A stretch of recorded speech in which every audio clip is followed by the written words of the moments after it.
Bien, buenas tardes, buenas tardes. Eclesiastés 6 del 1 al 12 es la porción que vamos a ver el día de hoy, pero vamos a orar. Hermano Neptalí, nos inicia con una oración, por favor. Recuerden, vamos a empezar prácticamente la segunda parte del libro. Y aquí este es el capítulo, la porción de la transición. Ha estado investigando el maestro si hay sentido de la vida, si hay propósito de la vida en la vida misma. Y ha estado, dijimos en un principio, Eclesiastés presenta opuestos. De repente dice una cosa, de repente dice la otra cosa, y no ha dado una respuesta categórica. A partir de ahora, de la siguiente semana, ya va a ir dando respuestas como perlitas, ¿no? como frases, como pensamientos de las conclusiones a las que va llegando hasta terminar el libro de Eclesiastés. Y en esta parte, el día de hoy, hemos estado viendo la observación que ha hecho el maestro con respecto a las personas que tienen riquezas, con las personas que hacen promesas. Y llega un punto en que el maestro dice, a fin de cuentas, a menos que Dios dé, el hombre no tiene nada. El hombre no tiene nada. No hay hombre que pueda hacer algo por su propio esfuerzo. No importa qué tan duro trabaje. La conclusión del maestro es Dios quien da la riqueza. Uno como hombre lo puede reconocer o no, ese es otro tema. Pero el maestro observa y dice, a fin de cuentas, Dios da todo. A fin de cuentas, el hombre no puede conseguir nada por sí mismo. Es Dios quien le permite tener ciertas cosas. Es Dios quien da al hombre riquezas. Es Dios quien da al hombre bienes. Es Dios quien da al hombre honra. El esfuerzo o el trabajo son el canal por el cual el Señor da, ¿no? O sea, no se trata de, yo no hago nada, si Dios da, pues yo no hago nada. No, Dios da, pero hay un canal por el medio del cual Dios nos da. Dice Santiago 1:17, todo lo que es bueno y perfecto desciende a nosotros de parte de Dios nuestro Padre, quien creó todas las luces de los cielos. Todo lo bueno, todo lo perfecto y toda la creación es buena, dijo Dios. Entonces todo lo ha dado Dios. Martín Lutero dice una frase un poco larga que va a estar ahí en la pantalla. Martín Lutero dijo así, lo voy a leer despacio porque nos da una idea de lo que quiso, de lo que implicó el maestro. Todas las actividades humanas son las máscaras de nuestro Señor. Él decide estar escondido y hacer todo detrás de ella. Sin duda, Dios puede crear niños sin hombres y mujeres, pero une al hombre y la mujer para parecer como si ellos hicieron la procreación. Sin embargo, Él, Dios, escondido detrás de esta máscara, es quien lo hace. Dios concede todas las cosas. Sin embargo, ustedes deben poder poner manos a la obra, tomar el toro por los cuernos, trabajar y darle a Dios una razón y un pretexto. Esta frase me encantó de Martín Lutero, ¿no? Es Dios quien concede todas las cosas, pero necesita un canal. ¿Cuál es ese canal? Nuestro esfuerzo, nuestra dedicación, nuestro empeño, nuestra disciplina, y es Dios quien bendice. El maestro dice, no solo nos da lo que tenemos, agrega algo más, sino que es Dios quien permite que disfrutemos lo que tenemos. Porque tener y disfrutar no necesariamente van de la mano. Dice el maestro, las dos cosas tienen que venir de Dios. Y es la trama constante en las telenovelas, el rico que egoísta, que no disfruta las cosas o que se mete constantemente en problemas y no disfruta sus posesiones hasta que encuentra a la chica pobre que le enseña a disfrutar la vida o a comprender el uso del dinero, de los recursos. El maestro entonces, en esta porción vamos a ver algo. Vamos a ver la necedad de tener y no disfrutar, tener y no usar, hay dos extremos: el derroche y la avaricia en los extremos.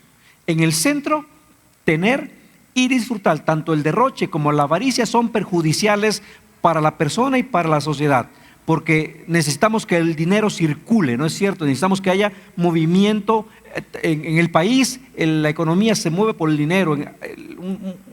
Una ilustración es así como la sangre circula a través del cuerpo, ¿no? Mucho gasto es la presión alta y nos enferma. El poco gasto, la anemia, y también nos enferma. Hay un estancamiento. Entonces el maestro enfrenta el hecho de que la capacidad para disfrutar lo que uno tiene es algo que Dios otorga. Es algo que Dios da a algunos, y como lo está entendiendo en este tema, dice: Dios lo da a algunos y a algunos no. Porque hay muchas formas de privarse del disfrutar de las cosas. Al hombre le pasa de todo, y un hombre que tiene puede que disfrute o puede que no. Y dice el maestro, eso también lo da Dios. Ahora sí, 1 y 2 de Eclesiastés 6. He visto otro mal terrible bajo el sol, que pesa tremendamente sobre la humanidad. Dios les da a algunos mucha riqueza, honor y todo lo que pudieran desear, pero luego no les da la oportunidad de disfrutar esas cosas. Se mueren y algún otro, un extraño, termina disfrutando de toda esa abundancia. Eso no tiene sentido, es una tragedia terrible, ¿no? El hombre puede tener muchas cosas, puede desear y su fortuna aumentar, pero advierte algo: hay quienes pueden tener mucho, no les falta nada, pero no tienen la capacidad de disfrutarlo. Ese es, y aquí me gustaría intentaría ser lo más claro o lo más enfático. No que no hagan uso del dinero, sino disfrutar. Porque pueden hacer uso del dinero con pesar, con dolor, así como que, hijo, pues sí, porque lo necesitamos, pues vamos, ni modo. Pero hay quienes pueden disfrutar. Eso es lo que dice el maestro, y es Dios quien da la capacidad de disfrutar esa riqueza. Aquí menciona a una persona que tiene recursos pero no tiene hijos, y después se va a otras personas. Dice Lamentaciones 5:2: se entregó nuestra herencia a extraños, nuestras casas a extranjeros. Es la misma idea. ¿De qué te sirvió? Te esforzaste, trabajaste, Dios te bendijo, te dio bendición, te dio una vida para poder disfrutar una vida cómoda, y sin embargo la vida la pasaste frustrado, estresado, angustiado, sin disfrutar. Dice el maestro, eso es una tragedia. Esa palabra que usa tiene peso. Es una tragedia. El hombre no sabe disfrutar, y aun cuando hay quienes disfruten de sus bienes, al final de su vida lo tienen que dejar. Eclesiastés 6, versos 3 al 6. Un hombre podría tener 100 hijos y llegar a vivir muchos años, pero si no encuentra satisfacción en la vida y ni siquiera recibe un entierro digno, sería mejor para él haber nacido muerto. Entonces su nacimiento habría sido insignificante y él habría terminado en la oscuridad. Ni siquiera habría tenido un nombre, ni habría visto la luz del sol o sabido que existía.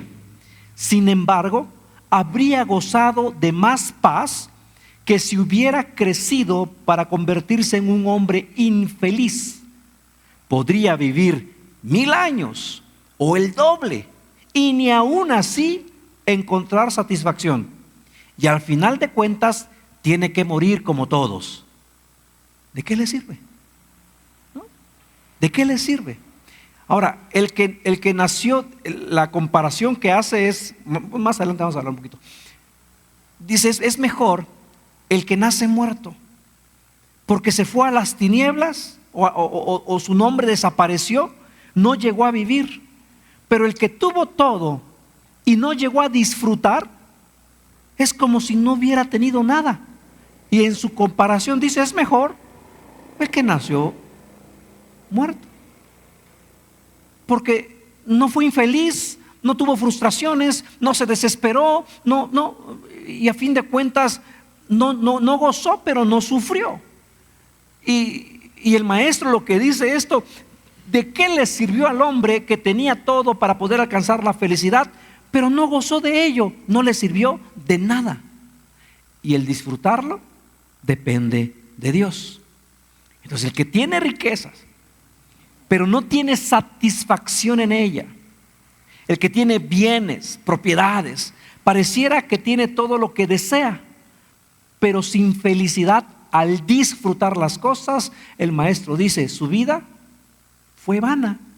¿Cuál fue el propósito de la vida? ¿Cuál fue el sentido de la vida? Una vida llena de cosas, pero vacía de felicidad verdadera. Es un mal doloroso, es algo que pesa. Y después dijo: y aunque tuviera 100 hijos, los hijos son una bendición, pero si tuviera 100 hijos, es decir, muchos motivos para ser feliz, pero no es feliz, ¿de qué le sirve? Si vive muchos años, pero no tiene una muerte honrosa, o no disfrutó esos años, ¿qué valor tiene esa vida? Si no hay felicidad en la vida terrenal, viva 100 años, viva 1000 años, mientras más vive es peor, porque vive, trabaja, se mantiene ocupado, pero no disfruta de la vida. Y en esa cultura el tener un entierro honroso era muy importante. Job 21 dice, Job 21, 32, 33: cuando los llevan a la tumba, una guardia de honor vigila su sepultura. Un gran cortejo fúnebre va al cementerio. Muchos presentan sus respetos cuando los sepultan y descansan en paz bajo tierra. Dice, pero estos hombres que tuvieron muchas cosas, ni siquiera tuvieron un entierro digno. El día de la muerte, dice Eclesiastés en alguna parte, el día de la muerte es más importante que el día del nacimiento. El maestro dice entonces, en vista de que alguien sí vivió bien, comió bien, tuvo cosas cómodas, pero no disfrutó, no tuvo contentamiento, el extremo de la avaricia y el extremo del derroche, no, él estuvo en el medio, que disfrute las cosas. En vista de una existencia infeliz, pues es mejor el que nace y muere al nacer. Ahora, los comentaristas, la mayoría piensa que está hablando de las personas del verso 1-2, el que tuvo muchos hijos, el que vivió muchos años. Entonces se puede interpretar como la incapacidad de disfrutar las posesiones. Es la incapacidad de disfrutar lo que se tiene. Como vimos la semana pasada, la avaricia llena el corazón y no le permite disfrutar las cosas. Lo que dije en alguna ocasión, disfruta el proceso de producir bienes y riqueza, no disfruta el tener bienes y riquezas. Y él o ella disfruta así, pero dice el maestro, pero eso es una vida fútil, vacía. ¿Cuál es el propósito? ¿Cuál es el sentido? Tiene, pero no lo disfruta. Tiene descendencia, tiene larga vida, pero ni así encuentra satisfacción. Pues el que no nace, nunca vio el sol, se le olvida. La comparación que hace entonces es el rico y el que no disfruta y el que muere al nacer. Los dos comparten al mismo destino, van al mismo lugar, pero el que no nació, el que no llegó a vivir es mejor, porque tuvo descanso, quedó libre de ansiedad, de miseria, en comparación con una persona bendecida, pero cuya alma no encontró satisfacción. Y aquí es una línea muy delgada. No, cada uno podría decir, no, yo no entro en esa categoría, pero hagamos una línea muy delgada. Es una línea muy delgada. De verdad, disfruto, y no se trata de cantidades, ¿no? No, yo si tuviera lo de Elon Musk, yo sí disfrutaría. Esa es una condición del corazón, y tanto el que tiene mucho o el que tiene poco, si no lo disfruta, ese es el punto que hace el maestro. Y es una afirmación severa. Es una afirmación dura, porque él dice, es mejor que el niño naciera y no viviera. Porque pensemos en los millones de niños que padecen o que mueren. Y actualmente las legislaciones promueven pues el asesinato, el aborto, disfrazado de un tema de salud pública. Ahora, el maestro no está haciendo un juicio de valor, solamente está comparando bajo este sol, sin pensar nada más allá. No está hablando de una perspectiva divina, porque dice, los niños que nacen y mueren desaparecen. No está diciendo que vayan y desaparezcan, no está dando una perspectiva doctrinal o teológica. Dios sabe qué pasa con esas vidas. El texto no da respuesta. Lo que hace el maestro lo dejamos en las manos de Dios. Pero él dice, para fines prácticos de esta vida, vive mejor, le fue mejor a quien no vivió que el que vivió y nunca disfrutó la vida. Martín Lutero dijo, el inicuo, el malvado, comienza su infierno en esta vida. Y hay una expresión que se usa actualmente y es calidad de vida, con respecto a, voy a hacer un paréntesis aquí. Hay muchas cosas que se están legislando y que le dan un matiz de salud pública o un matiz de bienestar o un matiz de calidad de vida. Y debemos poner atención los cristianos, porque como la rana que la pones en un agua y empieza a calentarse el agua, no se da cuenta que se va calentando. Así nos puede pasar con tantos cambios que estamos viendo. El siguiente paso es, ¿cómo se dice la palabra cuando te acostumbras a algo? Es normalizar. Es normalizar la pedofilia. Es el siguiente paso. El siguiente paso es normalizar los abortos. Si no me equivoco, o en Chicago o en Nueva York, ya se legisló para poder abortar al 9º mes. Uno pensaría, no creo. Y actualmente una diputada, una senadora hizo la observación y se la comieron en redes sociales, porque no está sucediendo aquí, pero está sucediendo. Y algunos dicen, no, por la calidad de vida, si nace enfermo, si nace con carencias, si nace con ciertas discapacidades, no va a poder disfrutar de la vida, es mejor que no nazcan. Y esa línea de pensamiento tiene rasgos importantes con respecto a la eutanasia, a la muerte asistida. El maestro lo ve diferente. El maestro no ve que la calidad o el disfrute de la vida dependa de las capacidades o de la falta de capacidades. El maestro dice, no, eso depende de la gratitud y del contentamiento, y los dos son dados por Dios. Si se piensa así, muchas veces las personas que tienen más riquezas o más propiedades o más cosas, les falta la verdadera calidad de vida. No disfrutan. Mientras quien tiene a Dios como su Señor, aún con discapacidades, puede llevar una vida de máxima calidad en términos de felicidad, contentamiento y esperanza. Ya no es tan joven, pero es un adulto australiano llamado Nick Vujicic. No sé si alguien lo ha visto. Este joven, esta persona nació sin brazos ni piernas, es cristiano.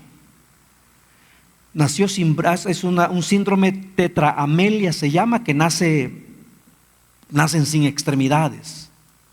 Pero decidió enfrentar la vida y de acuerdo al maestro diría, Dios le dio la capacidad del contentamiento. Tiene una vida desarrollada, se casó, tiene hijos y da conferencias con respecto a este tema. Entonces el maestro dice, el disfrutar la vida entonces no depende de ciertas cosas o no, depende de un don de Dios.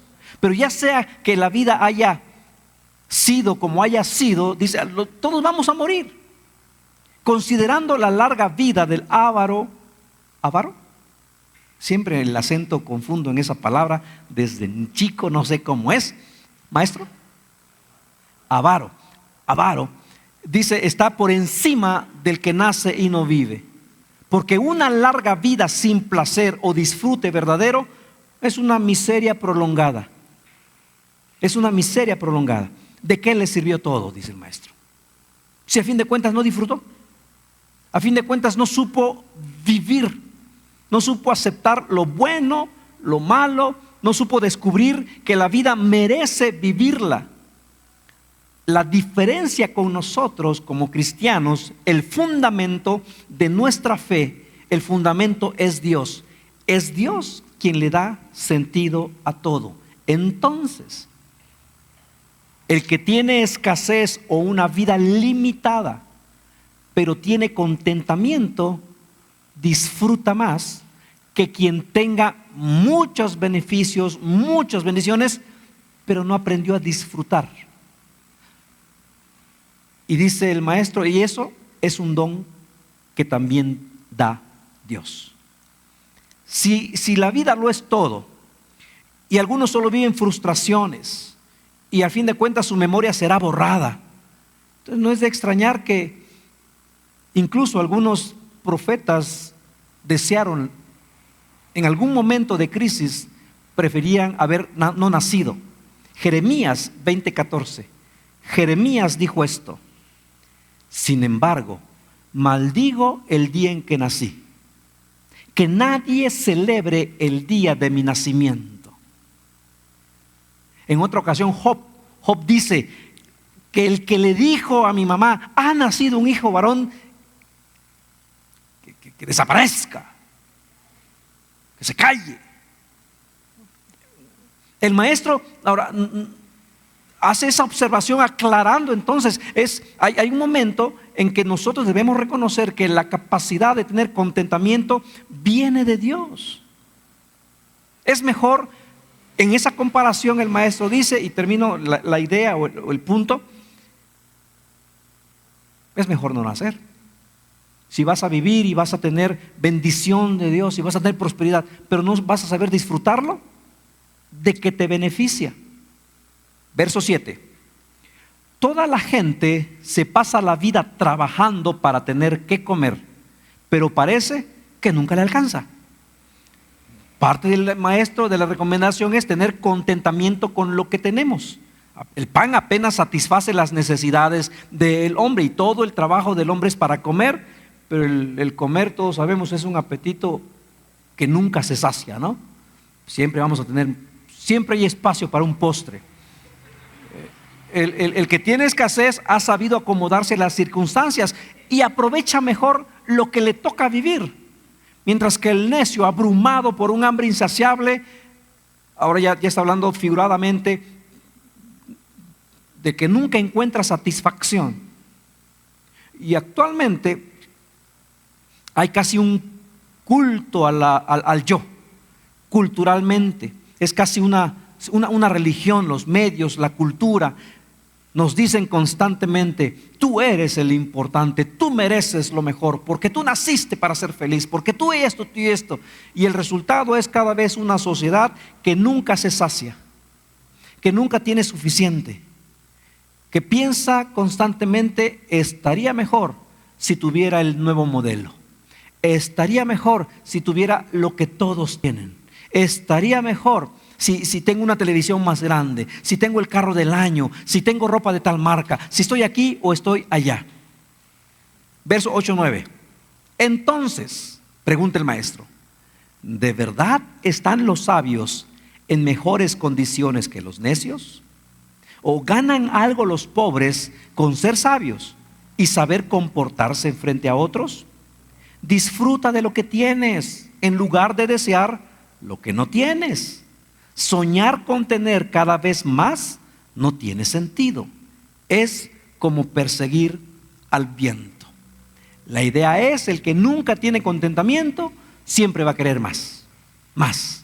Le preguntaron a John D. Rockefeller: ¿cuánto dinero es suficiente?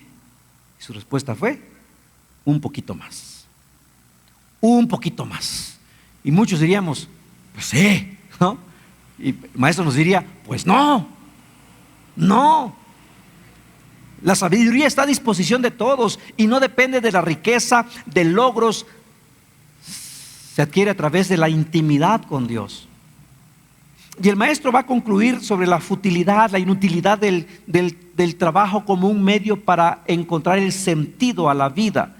Y su recomendación es entonces, ten contentamiento con lo que tienes, en lugar de desear constantemente y obsesionarte con más. La Biblia dice, no seas ambicioso de ganancias deshonestas. Ese es el sentido de la Biblia.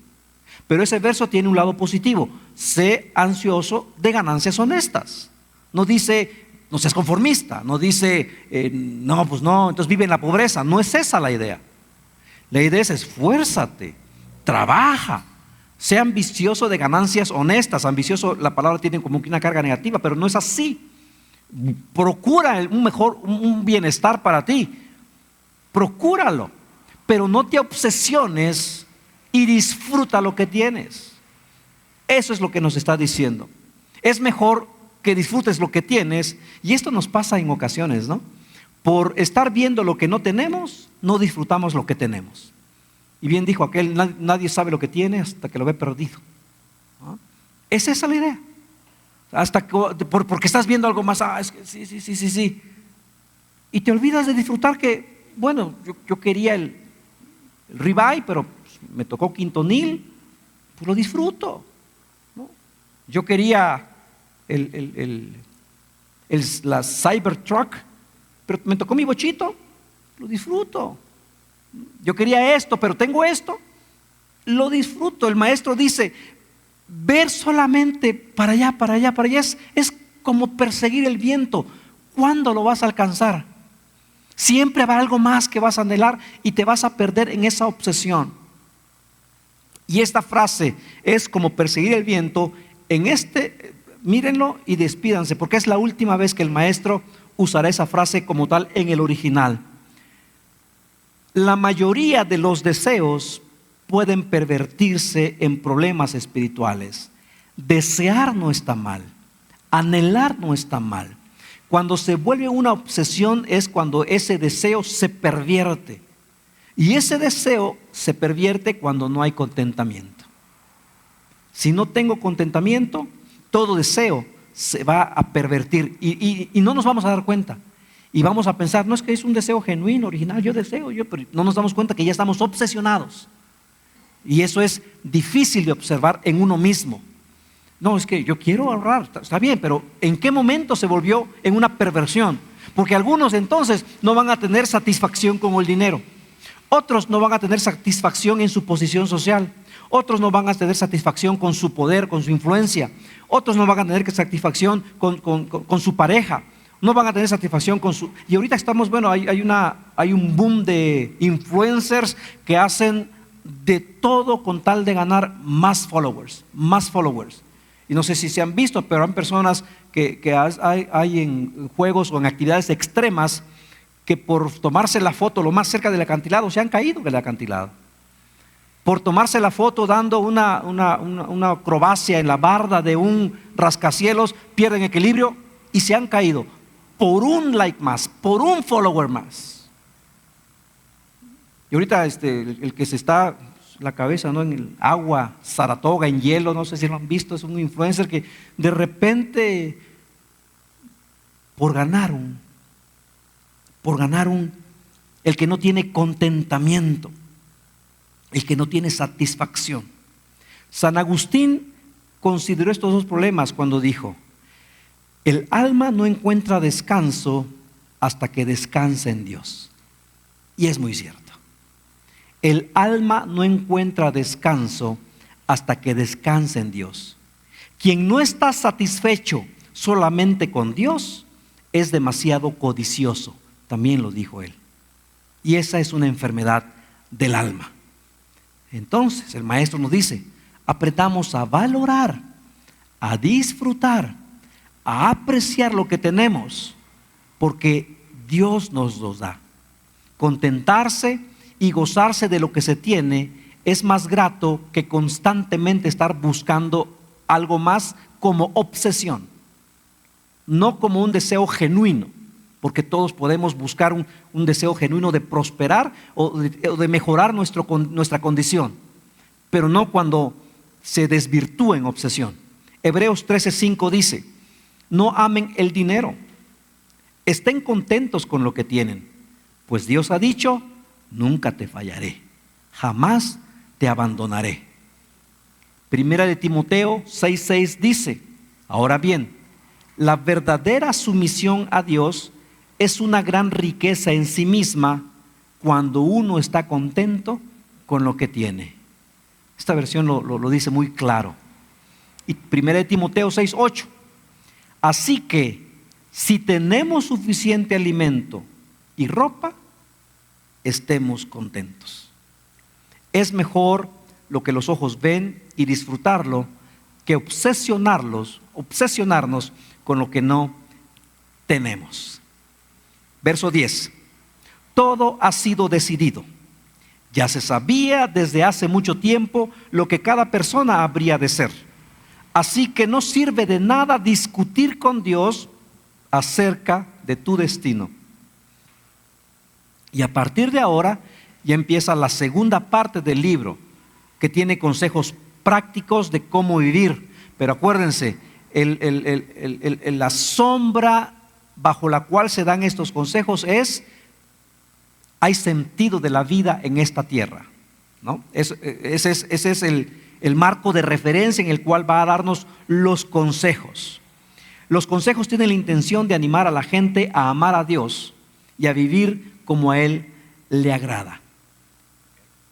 Dice Isaías 40:26: levanten la mirada a los cielos.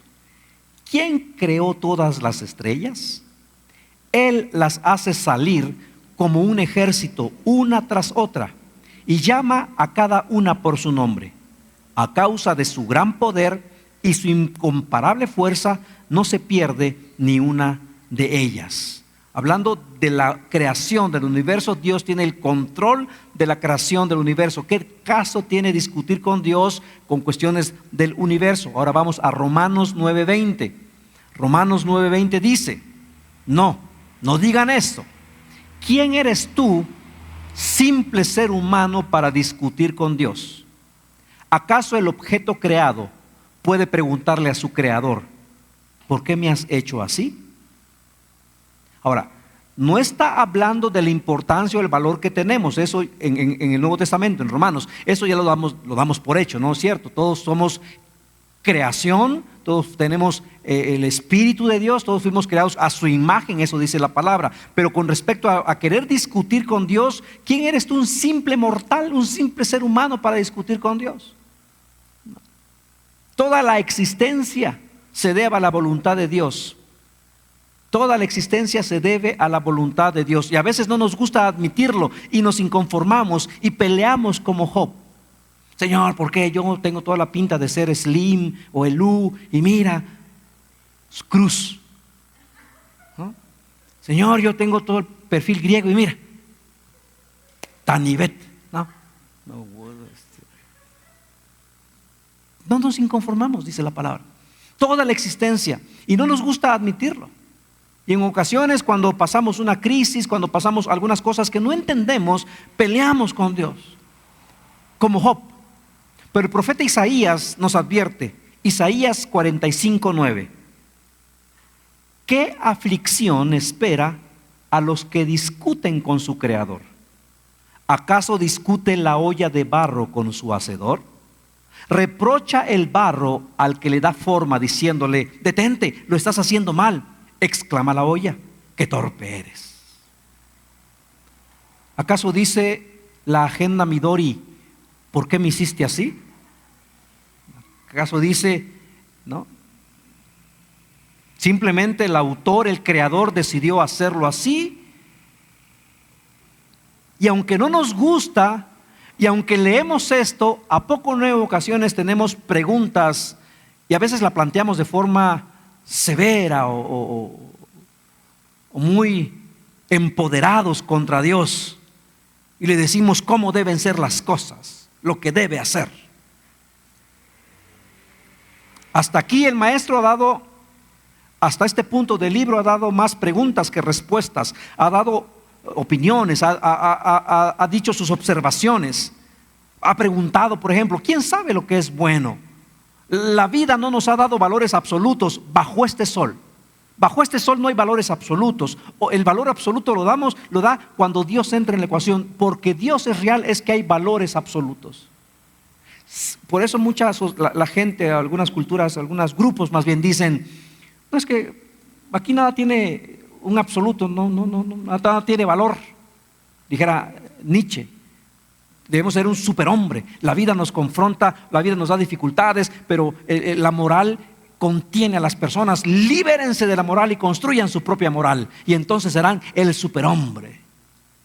Pero Dios existe, y porque Dios existe es que hay valores morales absolutos.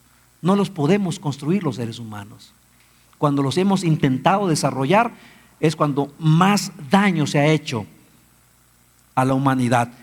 Parte del pensamiento de Nietzsche lo usaron el Grupo Nacional Socialista Alemán cuando empezaron el conflicto que desarrolló en la Segunda Guerra Mundial.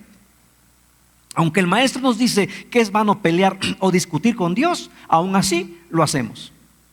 Una desilusión, peleamos con Dios. Una crisis, discutimos con Dios. Preguntamos, como decíamos el domingo, ¿dónde? ¿Por qué? ¿Cuándo? Y esa actitud causa más dolor que la aflicción misma. No me acuerdo quién dijo la frase, lo único peor que tener un problema es tener un problema y no tener a Dios. Verso 11. Cuantas más palabras decimos, menos sentido tienen. Entonces, ¿para qué sirven? Como le atribuyen, no sé, a Benjamín, creo que a Benjamín Franklin le atribuyen la frase, si no puedes convencer, confunde. ¿No? Habla y habla y habla y habla y no ganas, pero al final de cuentas cantinflea y te dejas, ¿no? Lo dijo Eclesiastés antes, lo dijo el maestro. Cuantas más palabras decimos, menos sentido tiene. Queremos argumentar con Dios y nos echamos una gran perorata, menos lo vas a lograr. Confunde. Verso 9 de Eclesiastés 1 dice: la historia no hace más que repetirse, ya todo se hizo antes, no hay nada realmente nuevo bajo el sol. G.K. Chesterton dice: no hay noticias nuevas, son viejas noticias pasándole a nuevas personas. El hombre siempre será hombre. Las mismas debilidades de los hombres primitivos son las mismas necesidades, las mismas debilidades, los mismos pecados que acosaron a los antiguos nos siguen acosando hoy. Tenemos la misma urgencia de ser salvos como la tuvieron los hombres y las mujeres del primer siglo. Sin la palabra de Dios, todas las palabras que podamos decir, por muy elocuentes, son vanidad. Son vanidad. Las muchas palabras, dice el maestro, no sirven de nada, no tienen sentido. Y las palabras fallan. Verso 12. En la brevedad de nuestra vida sin sentido, ¿quién conoce cómo pasar mejor nuestros días? Nuestra vida es como una sombra. ¿Quién sabe lo que sucederá en este mundo después de la muerte? Todas estas son preguntas retóricas. No esperan respuesta. Pero si diéramos respuesta, las respuestas son negativas. ¿Quién conoce cómo pasar mejor nuestros días? Pues nadie. ¿Quién sabe lo que sucederá en este mundo después de la muerte? Pues nadie. No esperan respuesta. El hombre por definición es finito. Y dice, nuestros días pasan como sombra. Job 14:2. Job 14:2 dice, brotamos como una flor y después nos marchitamos. Desaparecemos como una sombra pasajera. Entonces, en este lapso de tiempo de nuestro nacimiento a nuestra muerte, ¿podemos saber lo que es mejor en su conjunto para la humanidad?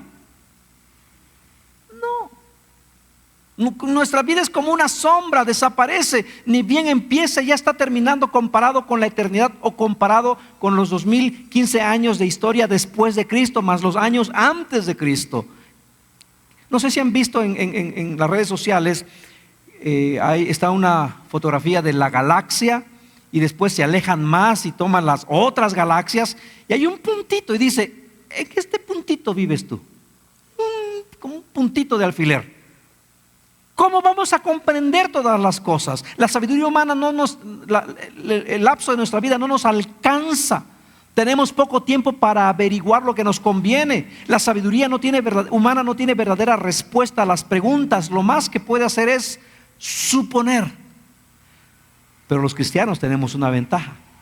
Solo Dios, quien ha creado todo y lo ha revelado a través de su Hijo, nos da las respuestas.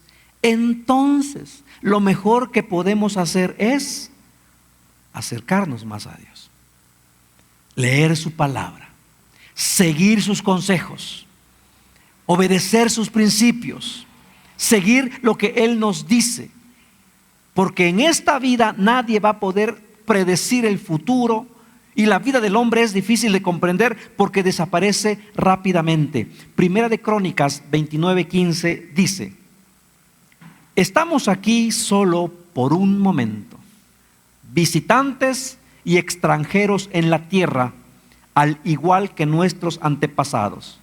Nuestros días sobre la tierra son como una sombra pasajera, pasan pronto sin dejar rastro. Lo mejor entonces es aceptar su palabra para saber cómo vivir hoy. Nuestro tiempo es breve, tan breve que difícilmente podemos decir que estuvimos en comparación con la historia del tiempo o el concepto del tiempo. ¿Qué son 80 años en 10,000? ¿Qué son 90 años? Por eso no podemos saber qué es lo mejor para nosotros. Y si no lo sabemos de las cosas temporales, ¿qué vamos a saber de las cosas espirituales? ¿Qué vamos a saber? Es mejor entonces confiar en quien lo sabe todo. Para terminar, la realidad de la condición del pecado nos lleva a considerar que debemos realmente valorar y disfrutar lo que tenemos. ¿Qué merecemos? Nada. ¿Qué podemos reclamarle a Dios y decir: eres injusto conmigo, a mí me debiste? Entonces, si podemos disfrutar de algunas cosas, disfrutémosla, porque es un don de Dios. No es porque yo me esforcé y desde chamaquito yo trabajo, desde los 10 años yo hago esto y nunca, yo no tengo día de descanso. Es verdad, es necesario porque es el canal por el cual Dios bendice. Pero aún así hay muchos que trabajan desde los 8 años y hacen ladrillos y no han prosperado como tú. Disfruta, dice la palabra. No vivas en la ansiedad por anhelar aquello que quizá no llegue. Esfuérzate, pero no te obsesiones. No por eso que anhelas dejes de disfrutar el día de hoy. Eso produce avaricia, egoísmo, y no es más feliz el que más posee, sino el que sabe disfrutar de lo que tiene. No es más feliz el que más posee, sino el que sabe disfrutar de lo que tiene. Pero esto es contracultura. En una sociedad que constantemente nos anima a tener y ha equiparado a la felicidad con tener, esto es contracultura. Nos dice: la felicidad es tener siempre más, lo último, comparando lo último como mejor, y no necesariamente es así. Vimos que Dios está detrás de todo lo que nos sucede. Y en ocasiones no permite que alguien disfrute de los bienes, quizá porque desea que esa persona pierda la esperanza o pierda la esperanza en las riquezas y se vuelva a Dios. O en algunos no los deja disfrutar como un juicio sobre esa persona malvada. Si tenemos bienes y no las estamos disfrutando, alerta. No se trata de derrochar, es una actitud. No se trata de hacer para que vean, es una actitud. Pero si no tengo contentamiento, tengo a Dios, tengo comodidades y no tengo contentamiento, el maestro nos dice: cuidado. Y hasta ahora en todo el libro de Eclesiastés el maestro nos ha dicho la vida bajo este sol no tiene sentido, es vana. Y dijera el sabio filósofo contemporáneo, y sin querer queriendo, ha dicho lo que el Espíritu Santo ha dictado. Esto es hermoso, porque el maestro se esfuerza a su mayor capacidad para intentar encontrar sentido bajo esta tierra, y lo hace bien. Pero el Espíritu Santo como si le hubiera dictado el efecto trágico de vivir bajo el sol ignorando a Dios. Si vives bajo el sol ignorando a Dios, la vida carece de sentido. Si no hay riqueza en el alma, el ser humano desciende a la tumba con las manos vacías, aún teniéndolas llenas. Por eso nos dice: ten contentamiento, sea agradecido por ese don que Dios te ha dado de tener y también de saber disfrutar. Sea agradecido, porque Dios sabe lo que es mejor para nosotros, y no nos compete a nosotros saber qué sucederá cuando Él nos llame a su presencia. En otras palabras, el maestro está diciendo: deja el futuro en las manos de Dios.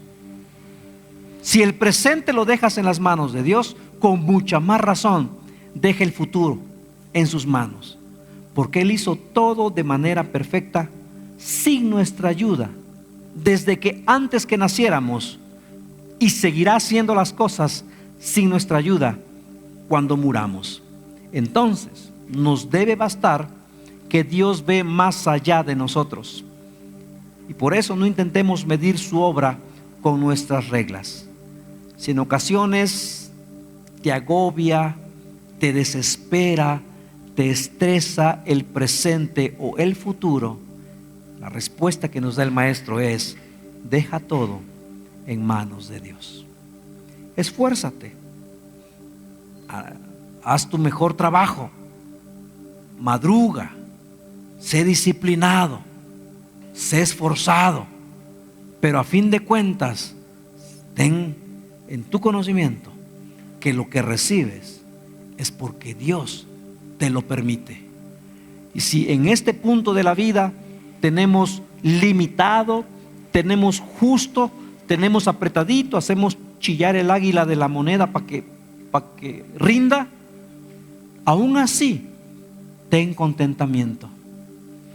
Dice la palabra: porque el que es fiel en lo poco será fiel en lo mucho.